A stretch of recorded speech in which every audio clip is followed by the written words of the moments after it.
This morning, Maryland continues to be thrust into the center of the national immigration debate as Senator Chris Van Hollen returns to the United States from his El Salvador trip and details his meeting with Kilmar Abrego Garcia. He is the man the Trump administration admitted to mistakenly deporting. Van Hollen says Abrego Garcia described being traumatized by the notorious Seacot prison and has since been moved to another prison. Van Hollen says that he is pushing for his release and that this case has broad significance for the due process rights of all Americans. The government, in this case the Trump administration, is asserting a right to stash away residents of this country in foreign prisons without the semblance of due process that is the foundation of our constitutional order. This case is not just about one man. It's about protecting the constitutional rights of everybody who resides in the United States of America. Let's take a look at how we got here. Abrego Garcia first came to the U.S. from El Salvador in 2011 illegally, but in 2019, a judge gave him protection with a court order that said he could not be returned to El Salvador. Then, following his mistaken deportation in March of this year, a federal judge ruled the Trump administration must facilitate Abrego Garcia's return from Seacot. And last week, the U.S. Supreme Court unanimously endorsed that order. But as we take you live over the White House, the Trump administration says it cannot do anything to free Garcia, also still claiming he is a member of the MS-13 gang, citing a 2019 Prince George's County police report that claimed clothing he wore at the time had symbols associated with the notorious violent gang. But as Van Hollen fights for due process, the mother of Rachel Morin is weighing in on his trip to El Salvador, saying he is forgetting the tragedy she experienced in Harford County on American soil.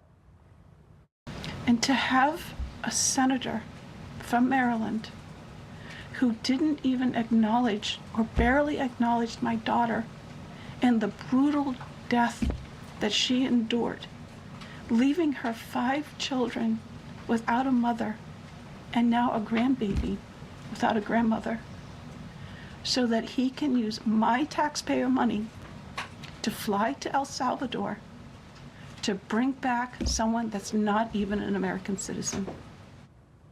Joining us now to weigh in, the man who led the investigation into Morin's death, Harford County Sheriff Jeff Gayler. Thank you so much for being here. Good morning. Thank you for having me on.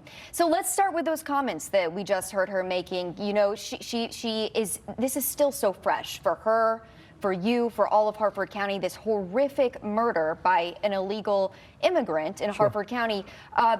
Do you think, what she said, do you think Van Hollen's priorities are in the right place here? Oh, absolutely not. You know, again, how can your heart not go out and break when you hear a mom tell that story about the tragic loss of her daughter, the unnecessary loss, because we do such a bad job with our immigration system, border security here in this country. An individual who should not have been here with gang affiliations, who's accused of murdering a woman there, comes here to our country, commits crime, takes Rachel's life. We had an MS-13 member here in the country illegally the year before, Kayla Hamilton's case, in our county as well. You know, it's heartbreaking to see these moms who have lost their daughters in such horrific ways, rape, murder, and yet who are we coddling? We're coddling an individual who, if not MS-13, he has MS-13 ties, 100%. More than just the clothing, there's information out there. That's who we seek to coddle and look out for. And you know, I'm all for due process. Right. I understand that he can't be, the instruction, as you said, couldn't be deported to El Salvador.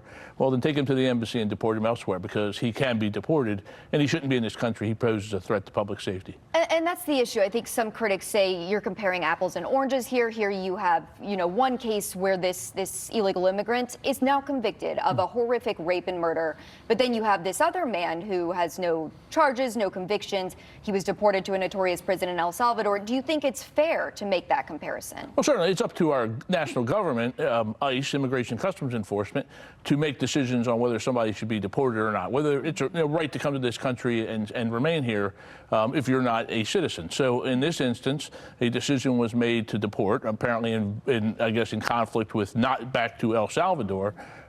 So they made that decision.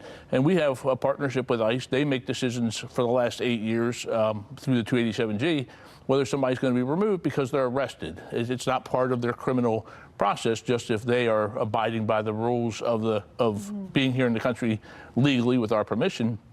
If they decide not, if they decide that person poses a threat to public safety or national security, they're marked for deportation. And that's keeps my community safer. And so then let's talk about, Senator Van Hollen's trip, his statement. He says this is about protecting the constitutional rights of everyone who lives in America.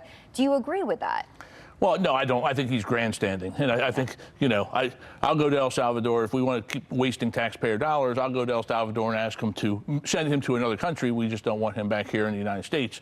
If we're all going to play this game about spending taxpayer dollars on grandstanding, that's ridiculous. Again, if indeed he wasn't afforded all the due process, I understand. He saw 2 immigration judges.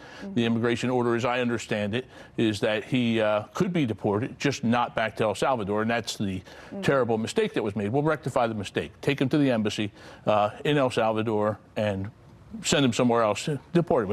If that's the solution that they want. But they want to make this the hero when we have these 2 horrific homicides in our county. Priorities are all wrong. And we're just about out of time, but what needs to happen to make sure those 2 horrific murders don't happen again? We need to secure our border. We need to have a good path to citizenship for those people who want to come here and make our country a better place.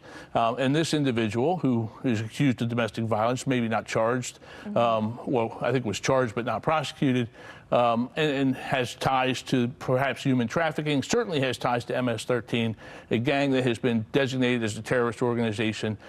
This is not an individual who is here to make our country a better place. All right, Sheriff Jeff Gayler, thank you for coming in on a Saturday, weighing in on this. We appreciate it. Thank you. I'm Kai Jackson. Thank you for watching. Here's another video to watch. Also, please take a moment to subscribe to our channel.